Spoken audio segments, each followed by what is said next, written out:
അതിൽ ഏറ്റവും കൂടുതൽ ഞാൻ സാധ്യത കൽപ്പിക്കുന്ന മണ്ഡലമാണ് കുന്നത്ത്. നമസ്കാരം. ഈ വീഡിയോയിൽ NDA സഖ്യത്തിന് ജയസാധ്യതയുള്ള മണ്ഡലങ്ങളുടെ ലിസ്റ്റാണ്. ഇതിന്റെ അടിസ്ഥാനം എന്ന് പറയുന്നത് ഈ കഴിഞ്ഞ പഞ്ചായത്ത് തെരഞ്ഞെടുപ്പിൽ NDA പിടിച്ച വോട്ടാണ്. അതില് ആ വോട്ടിന്റെ കൂടെ 25% കൂടെ വോട്ട് പിടിച്ചതാണ് നമ്മൾ മണ്ഡലങ്ങളെ എടുത്തിട്ടുള്ളൂ. 25% എന്തിനാണ് എടുത്തതെന്ന് വെച്ചാൽ കേരളത്തിലെ NDAക്ക് കൂടുതലും വോട്ട് ചെയ്യുന്നത് ഹിന്ദുക്കളാണ്. ഹിന്ദുക്കളുടെ ജനസംഖ്യ എന്ന് പറഞ്ഞാൽ 50% ഉള്ളൂ, 52% ഉള്ളൂ, പകുതിയേ ഉള്ളൂ. അതിൽ നിന്ന് ഒരു 25% പിടിക്കുക എന്ന് വെച്ച് കഴിഞ്ഞാൽ പകുതി പേര് ഹിന്ദുക്കൾ വോട്ട് ചെയ്യുന്നുണ്ടെന്നാണ്. ഇല്ല, ഇനി ഹിന്ദുക്കളുടെ ജനസംഖ്യ 70-80 ഒക്കെ ഉള്ള വാർഡുകളുണ്ടെങ്കിലും ഒരു 1/3 പ്രധാനപ്പെട്ട കോർ വോട്ട് ബാങ്കിൽ നിന്ന് കിട്ടുന്ന ഒരു വോട്ട് പിടിക്കാൻ പറ്റുന്നതുകൊണ്ടാണ് നമ്മൾ ആ 25% എന്നുള്ള കണക്കെടുക്കുന്നത്. കാരണം ത്രികോണ മത്സരം വരുമ്പോൾ ഒരു 10%, 34% മതി ജയിക്കാം. 35% കൊണ്ട് ഒരു കംഫർട്ടബിൾ വിൻ ചെയ്യാനുള്ള സാധ്യതയുണ്ട്. ഒരു 10% അപ്പോഴുള്ള സ്ഥാനാർത്ഥിയുടെ വ്യൂവും ഈ പ്രചരണവും കൊണ്ട് വർക്ക് കൊണ്ട് കൂട്ടാനും പറ്റുന്നു എന്ന് വിചാരിക്കുന്നു.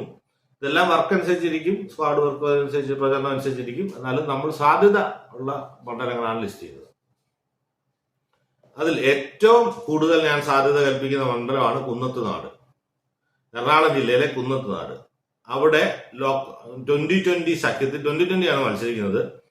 2020 സഖ്യമായപ്പോൾ ടോട്ടൽ ഈ കഴിഞ്ഞ ലോക്കൽ ബോഡി ഇലക്ഷനിലെ ടോട്ടൽ വോട്ട് എന്ന് പറയുന്നത് 60,000 വോട്ടോളമായി, 59,378 വോട്ട്. ഇതില് 8,000 വോട്ടോളേ ഉള്ളൂ BJPയുടെ. ബാക്കി 51,000 വോട്ടും കുന്നത്തുനാട് പഞ്ചായത്തൊക്കെ ഭരിക്കുന്ന 2020 ആയതുകൊണ്ട് കിട്ടിയതാണ്. അപ്പൊ ഈ സഖ്യം വരുമ്പോൾ പിന്നെ ഇതിനുള്ള ഒരു ഗുണമെന്ന് വെച്ച് കഴിഞ്ഞാൽ NDA സഖ്യത്തിലായപ്പോ 2020 കുറച്ച് വോട്ട് കുറഞ്ഞു എന്നുള്ളൊരു ആരോപണം ഉണ്ടെങ്കിലും പക്ഷെ BJPയുടെ കുറച്ച് വോട്ട് വിജയസാധ്യത കൂടിയോണ്ട് കുറച്ചുകൂടെ കൂടിയെന്ന് ആ സൈഡിൽ അത് കോമ്പൻസേറ്റ് ചെയ്യുന്നതാണ് എന്റെ വിശ്വാസം. ഇല്ലെങ്കിൽ തന്നെ ഒരു 10,000 വോട്ട് കുറഞ്ഞാൽ പോലും 60,000 നിന്ന് 10,000 കുറഞ്ഞാൽ ഒരു 50,000 വോട്ട് കംഫർട്ടബിൾ ആയിട്ട് കുന്നത്ത് നാട്ടില് 2020 ആൻഡ് BJP സഖ്യം നേടിയെടുക്കുമെന്നാണ് എന്റെ വിശ്വാസം. അതുകൊണ്ടാണ് കുന്നത്ത് നാട്, കാരണം ഇതിന് രണ്ടാമതൊരു കാര്യം, ഇതിന് ഏറ്റവും പ്രയോറിറ്റി ഉള്ള മണ്ഡലമായിട്ട് കൊടുക്കുന്നതെന്ന് വെച്ചാൽ നമ്മൾ ഏറ്റവും വിജയസാധ്യത ഉള്ളതിൽ നിന്ന് പിന്നെ കുറഞ്ഞു വരുന്ന രീതിയിൽ അവർ ഓർഡർ ചെയ്തിരിക്കുന്നത്. അപ്പം ഏറ്റവും വിജയസാധ്യതയുള്ള മണ്ഡലം കൊടുക്കുന്നതെന്ന് വെച്ചാൽ മറ്റുള്ള എതിരാളികൾ ഇത് പെട്ടെന്ന് ശ്രദ്ധിച്ചിട്ടില്ല. അതുകൊണ്ട് ചിലപ്പം BJPയെ തോൽപ്പിക്കാനായിട്ട് അങ്ങോട്ടും ഇങ്ങോട്ടും ന്യൂനപക്ഷ വോട്ടുകൾ മറിയുന്നതും ഒക്കെ അത്ര ശ്രദ്ധയിൽപ്പെടാത്ത ഒരു മണ്ഡലമായിട്ടാണ് ഇരിക്കുക. അപ്പൊ കുന്നത്തുനാടാണ് ഞാൻ ഏറ്റവും സാധ്യത കൽപ്പിക്കുന്ന മണ്ഡലം. രണ്ടാമത്തെ മണ്ഡലം നേമമാണ്. നേമത്തും ലോക്കൽ ബോഡിയിൽ BJP ഫ്രണ്ടിലാണ്. 42% വോട്ട് നേടിയിട്ടുണ്ട്. കംഫർട്ടബിൾ മാർജിനാണ്.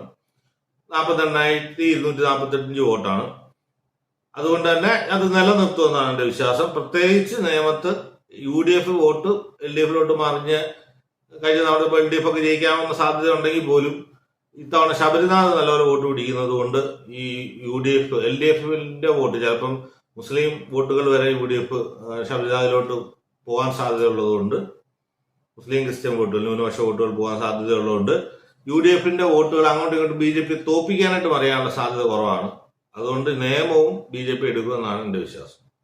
പിന്നുള്ളത് വട്ടിയൂർക്കാവാണ്. വട്ടിയൂർക്കാവ് വളരെ ചെറിയൊരു മാർജിനിൽ ഫ്രണ്ടിലാണ് ലോക്കൽ ബോഡിയുടെ ഇലക്ഷനിൽ. 38,685, 36,569, 34,492 ഇങ്ങനെയാണ് കക്ഷികളുടെ വോട്ട് നില. 3 പേർക്കും തുല്യ സാധ്യതയുള്ളതാണ്. എങ്കിലും ഈ ലോക്കൽ ബോഡിയുടെ അപ്പർ ഹാൻഡ് ഉള്ളതുകൊണ്ടും പ്രചരണം നല്ലതായതുകൊണ്ടും വട്ടിയൂർക്കാവും BJP എടുക്കും എന്നുള്ളൊരു പ്രതീക്ഷയാണ് എനിക്കുള്ളത്. ഇനി BJP 2ാം സ്ഥാനമുള്ള മണ്ഡലങ്ങളാണ്. ഈ 3 മണ്ഡലങ്ങളിൽ, മുമ്പ് കാണിച്ച 3 മണ്ഡലങ്ങളിൽ ഒന്ന് അസംബ്ലിയിലെ ഈ ലോക്കൽ ബോഡി ഇലക്ഷന്റെ ടോട്ടൽ വോട്ട് നോക്കുകയാണെങ്കിൽ 1ാം സ്ഥാനമായിരുന്നപ്പോൾ അതിനു പകരം ഇപ്പം 2ാം സ്ഥാനത്ത് വന്ന മണ്ഡലമാണ് തിരുവനന്തപുരം സെൻട്രൽ. തിരുവനന്തപുരം സെൻട്രലിൽ 43,311 വോട്ടാണ് BJPക്ക്. 45,223 വോട്ട് നേടി LDF ആണ് ഫ്രണ്ടിൽ. 37,057 വോട്ട് നേടി UDF ആണ്. BJP ജില്ലാ പ്രസിഡന്റ് ആയിരുന്ന കരമന ജയൻ, അദ്ദേഹമാണ് സ്ഥാനാർത്ഥി. അവിടെ ലോക്കലി ഹോൾഡറുള്ള ഒരു ആളാണ്. നല്ല പ്രചരണമുണ്ട്. ഇത് സാധ്യതയുള്ള ഒരു വലിയ മണ്ഡലമാണ് തിരുവനന്തപുരം സെൻട്രൽ. ഇനി പാലക്കാടാണ്. പാലക്കാട് 47,431 വോട്ട് നേടി 33.8%, 1/3 വോട്ട് നേടി UDF ആണ് മുന്നിൽ. 38,002 വോട്ട്, 27.1 വോട്ട് നേടി BJP ആണ് രണ്ടാമത്. പിന്നെ LDF മൂന്നാമത് 33,978. പക്ഷെ ഇപ്പോഴും BJPക്ക് മണ്ഡലം വരുമ്പോൾ കുറച്ച് വോട്ടുകൾ കൂടും. അത് കാരണം എന്ന് വെച്ചാൽ BJPക്ക് പല പഞ്ചായത്ത് വാർഡുകളിലൊക്കെ സ്ഥാനാർത്ഥികളില്ല, അല്ലെങ്കിൽ നല്ല സ്ഥാനാർത്ഥികളില്ല. അപ്പൊ അതുകൊണ്ട് BJP അനുഭാവികളുടെ പല വാർഡിലെയും വോട്ടുകൾ LDFിലോട്ടോ UDFിലോട്ടോ പോവാറുണ്ട്. പക്ഷെ മണ്ഡലം വരുമ്പോൾ അത് നല്ല സ്ഥാനാർത്ഥിയാകുമ്പോൾ ഓട്ടോമാറ്റിക്കലി അത് കൂടുതൽ ഒരു 2-3% എന്തായാലും അഡീഷണൽ ആയിട്ട് ഇതിനകത്ത് തന്നെ വരും. 5,000 വോട്ടോളം കൂടുമെന്നാണ് എൻ്റെ വിശ്വാസം. അപ്പൊ എന്തായാലും 27% വോട്ട് പാലക്കാടുണ്ട്. 35%, ഒരു 10% കൂട്ടാൻ പറ്റിയ വിജയസാധ്യതയുണ്ട്. നല്ല സ്ഥാനാർത്ഥി ശ്രീമതി ശോഭാ സുരേന്ദ്രൻ നല്ലൊരു പവർഫുള്ളറും നല്ല സ്ഥാനാർത്ഥിയുമാണ്. അതേപോലെ UDF ഇപ്പൊ ബാക്ക് ഫുട്ടിലാണ് രാഹുൽ മാങ്കൂട്ടിന്റെ വിഷയം കാരണം. അതുകൊണ്ട് പാലക്കാടും വലിയൊരു സാധ്യത BJP ജയിക്കുമെന്ന് ഞാൻ പ്രതീക്ഷിക്കുന്നു. പിന്നുള്ള മഞ്ചേശ്വരമാണ്. മഞ്ചേശ്വരത്ത് BJPയുടെ വോട്ട് 27.3%.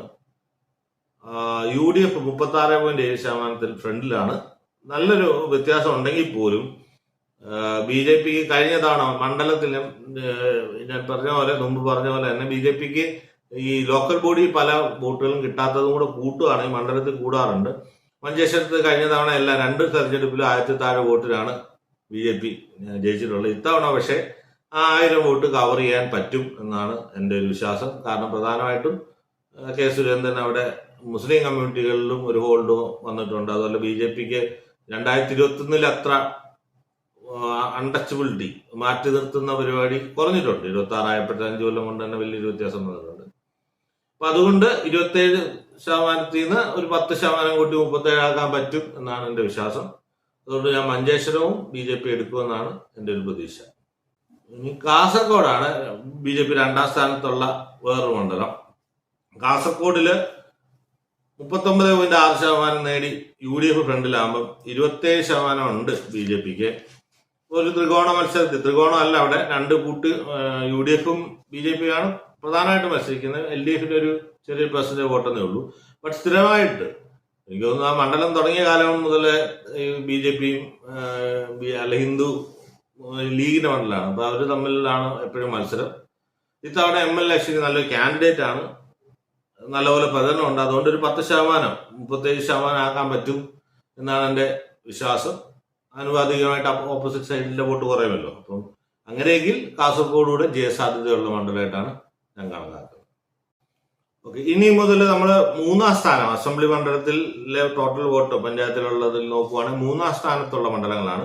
പക്ഷെ നമ്മുടെ ലിമിറ്റ് 25% ആണെന്ന് പറഞ്ഞല്ലോ. 25% എന്ന് വെച്ചത് 10% വർദ്ധിച്ചാൽ 35% ആവും. ത്രികോണ മത്സരമാണ്, ജയിക്കാം, ജയസാധ്യതയുണ്ട്. അതുകൊണ്ടാണ് 25. നല്ലൊരു പാർട്ടിക്ക് അടിസ്ഥാന വോട്ടുണ്ട്.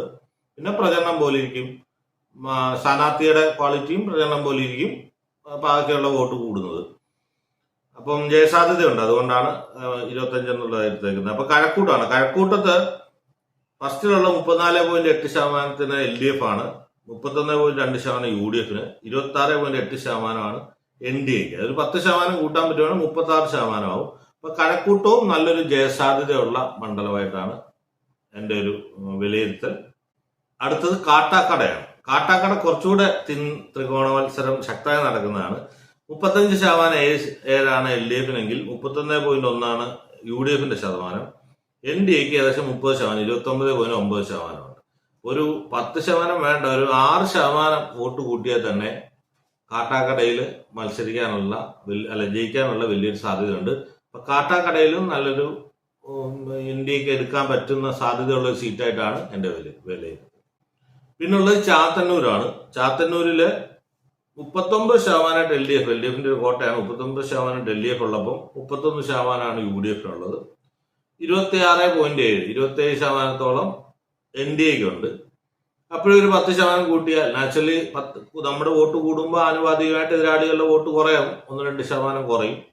അപ്പൊ 2 മുന്നണിയിൽ നിന്നും കുറച്ച് വോട്ട് വരുമല്ലോ. അപ്പം ഒരു 10% കൂട്ടാൻ പറ്റിയാൽ ചാത്തന്നൂർ, അതുമല്ല നല്ല മത്സരാർത്ഥിയാണ്, 2 ടൈം തുടർച്ചയായിട്ട് വോട്ട് കൂട്ടിക്കൊണ്ടുവരുന്ന ഒരാളാണ് BB ഗോപകുമാർ. അദ്ദേഹത്തിന് വലിയൊരു സാധ്യത ചാത്തന്നൂരിൽ ഞാൻ കാണുന്നുണ്ട്. ചെങ്ങന്നൂരാണ് അടുത്ത വലിയൊരു മണ്ഡലം. അതും എന്നെ അത്ഭുതപ്പെടുത്തിയ ഒരു കാൽക്കുലേഷൻ ആണ്. 32.3, അതായത് 33% ഇല്ല UDFിന് ഫസ്റ്റിലുള്ള. LDFിന് 29.8, NDA 27.8. അപ്പൊ ആക്ച്വലി ഇത് നല്ലൊരു ഒരു 5-8% കൂട്ടിയാൽ തന്നെ ജയിക്കാൻ പറ്റുന്നൊരു മണ്ഡലമാണ്. പക്ഷേ ഒന്നുകൂടി ശക്തമായ സ്ഥാനാർത്ഥിയിട്ടാണ് ജയിക്കുമെന്ന് തന്നെയായിരുന്നു എൻ്റെ വിചാരം. ഇപ്പോഴത്തെ സ്ഥാനാർത്ഥി മോശമാണെന്നല്ല. ഉദാഹരണത്തിന് എൻ ഡി രമേശ് മത്സരിച്ചില്ല ഇത്തവണ. അദ്ദേഹമൊക്കെ മത്സരിക്കുകയായിരുന്നെങ്കിൽ നല്ലൊരു പ്രതീക്ഷ ഉണ്ടാകുന്ന മണ്ഡലമായിരുന്നു. ബട്ട് ഇപ്പോഴും ഒരു നല്ലൊരു പ്രതീക്ഷയുള്ളത് UDF LDF രണ്ടുപേരും ക്രിസ്ത്യൻ കാൻഡിഡേറ്റ് ആണ് ഇട്ടേക്കുന്നത്. അപ്പോൾ ഒരു വോട്ട് സ്പ്ലിറ്റ് ആവേ, ഹിന്ദു കൺസൾട്ടേഷൻ കുറച്ച് വോട്ടുകൾ കയറി, കാരണം ചെറിയ പെർസെൻറ്റേജ് മതി, 28% ഉണ്ടല്ലോ. അപ്പം അതുണ്ടെങ്കിൽ ഒരു വലിയൊരു സാധ്യത ചെങ്ങന്നൂർ മണ്ഡലത്തിലുണ്ട്. പക്ഷെ ഒന്നുകൂടെ അത് ശ്രദ്ധിക്കാൻ ചെങ്ങന്നൂർ പിടിച്ചെടുക്കാൻ പറ്റുമായിരുന്നു എന്നുള്ളതാണ് എൻ്റെ ഒരു അനാലിസിസ്. എന്തായാലും സെക്കൻഡ് ഡേയിൽ എത്തുമെന്നാണ് ഞാൻ പ്രതീക്ഷിക്കുന്നത്.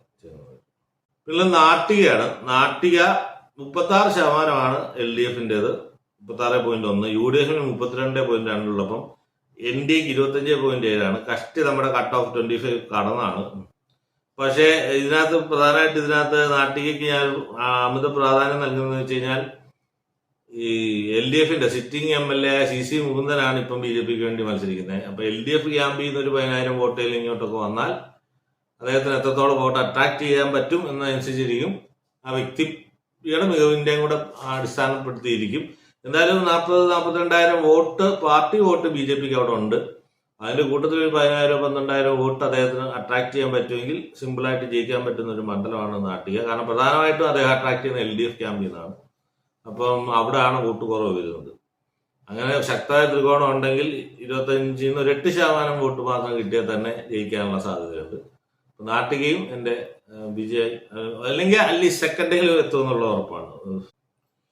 പിന്നുള്ളത് ഒരെണ്ണം കോഴിക്കോട് നോർത്താണ്. കോഴിക്കോട് നോർത്തിൽ 39.7% LDFനുണ്ട്, 32.4 UDFന്റെ വോട്ട് ബാങ്ക്, 26.2 നമ്മുടെ കട്ട് ഓഫ് കവർ ചെയ്തിട്ടുണ്ട്. 25% കൂടുതൽ വോട്ടുള്ള ഒരു മണ്ഡലമാണ്. അപ്പോഴും ഒരു 10% വോട്ട് കിട്ടിയാൽ ഒന്നാം സ്ഥാനം ആവാനുള്ള എല്ലാ സാധ്യതയുണ്ട്. ശക്തമായ ത്രികോണം നടക്കുന്നുണ്ട്. അപ്പം ഇതിൽ പ്രത്യേകിച്ച് ഞാൻ ഒന്നുകൂടെ പോസിറ്റീവായിട്ട് കാണുന്ന വെച്ചാൽ നവ്യ ഹരിദാസ് മഹിളാ നേതാവാണ്. നവ്യ ഹരിദാസിന് നല്ലപോലെ യുവജനങ്ങളുടെ വോട്ട് അട്രാക്ട് ചെയ്യാൻ പറ്റുന്നുണ്ട്. LDF സിറ്റിംഗ് MLA 3-4 ടൈമായി ഒരു ഭരണവിരുദ്ധതയൊക്കെ ഉള്ളതുകൊണ്ടും NDA നല്ലപോലെ ഒരു വോട്ട് ഷെയർ ഇൻക്രീസ് ചെയ്യും. 10% ഇൻക്രീസ് ചെയ്യാൻ പറ്റിയെങ്കിൽ ഉറപ്പായിട്ടും ജയിക്കാൻ പറ്റും. ഇല്ലെങ്കിൽ സെക്കൻഡ് ഡേയിലും കോഴിക്കോട് നോർത്തിലെത്തുമെന്നാണ് ഞാൻ പ്രതീക്ഷിക്കുന്നത്. പിന്നെ നമുക്ക് ജയിക്കാൻ സാധ്യതയുള്ള എന്നാൽ വോട്ട് ഷെയർ കുറഞ്ഞ 1-2 മണ്ഡലങ്ങളാണ്. അതിനുള്ള കാരണം പറയാം. ഒന്ന് പൂഞ്ഞാറാണ്. പൂഞ്ഞാറിന് 32.9%, 46,000 വോട്ടാണ് UDFനുള്ളത്. പിന്നെ 29.6% LDF, സ്വതന്ത്രർക്ക് വോട്ടുണ്ട് 22, ബാക്കി 14.8% ഉള്ളൂ പാർട്ടി വോട്ടായിട്ട് BJPക്ക്. 21,000 വോട്ട്, 21,000 വോട്ടുണ്ട്. ഇത് എടുക്കാനുള്ള കാരണം എന്ന് വെച്ചാൽ കഴിഞ്ഞ തവണ സ്വതന്ത്രനായിട്ട് അത് ഒറ്റയ്ക്ക് ഒരു പാർട്ടിയിട്ട് മത്സരിച്ച BC ജോർജ് 40,000 വോട്ട് അവിടെ നേടിയിട്ടുണ്ട് ഒറ്റയ്ക്ക്. ഇപ്പൊ 20,000 വോട്ട് പാർട്ടി വോട്ട് BJPക്ക് ഉണ്ട്. അത് രണ്ടുകൂടെ ചേരുകയാണ് 60,000 വോട്ടാവും.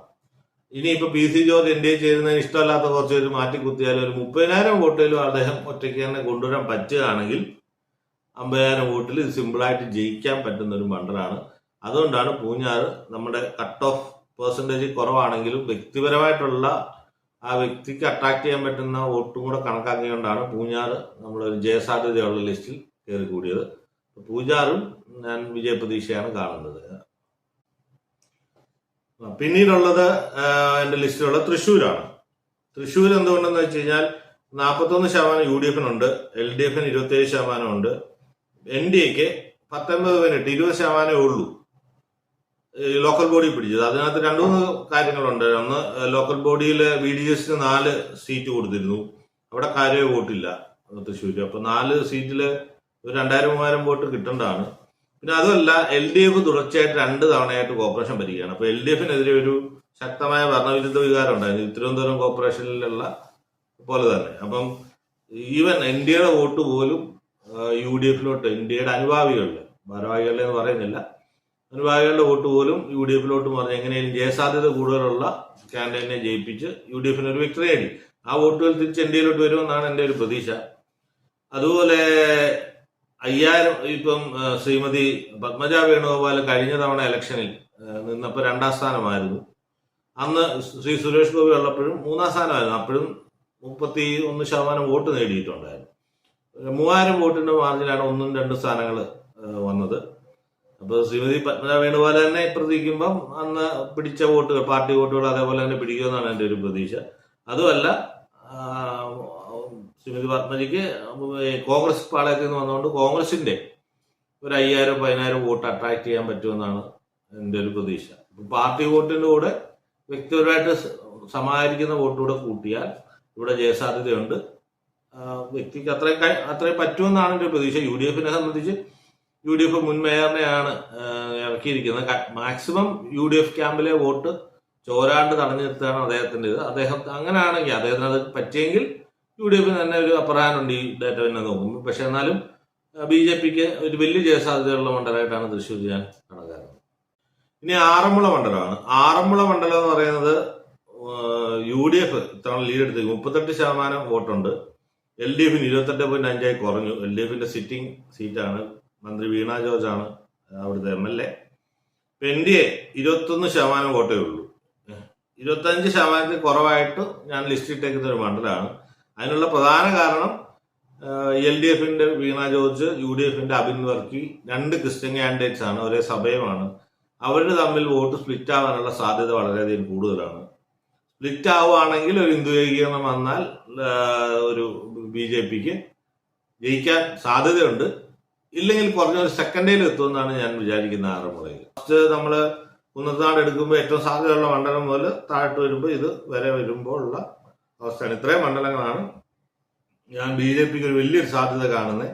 പിന്നെ കുറെ അട്ടിമറികൾ ഉണ്ടെങ്കിൽ അത് സാധ്യത കുറവായുണ്ട്. കാരണം ഈ പ്രത്യേകിച്ച് എറണാകുളം ജില്ലയിലെ പല മണ്ഡലങ്ങളും, വൈപ്പിന്, പെരുമ്പാവൂർ, ഇതെല്ലാം 2020-ക്ക് 10,000 വോട്ടൊക്കെ ഉള്ളതാണ്. ഇവിടൊക്കെ BJPയുടെ സൈക്കിൾ കൂടുമ്പോൾ എത്ര ആവുമെന്നുള്ളത് ഇലക്ഷൻ കഴിഞ്ഞിട്ട് കറക്റ്റ് അറിയത്തുള്ളൂ. ബട്ട് എന്തായാലും താമര വിരിയുമെന്ന് തന്നെയാണ് എൻ്റെ പ്രതീക്ഷ കേരളത്തിൽ. അപ്പം താമര വിരിയട്ടെ. അപ്പം ചാനൽ സബ്സ്ക്രൈബ് ചെയ്യാത്തവർ സബ്സ്ക്രൈബ് ചെയ്യണമെന്ന് അഭ്യർത്ഥിച്ചുകൊണ്ട് നിർത്തുന്നു. നമസ്കാരം.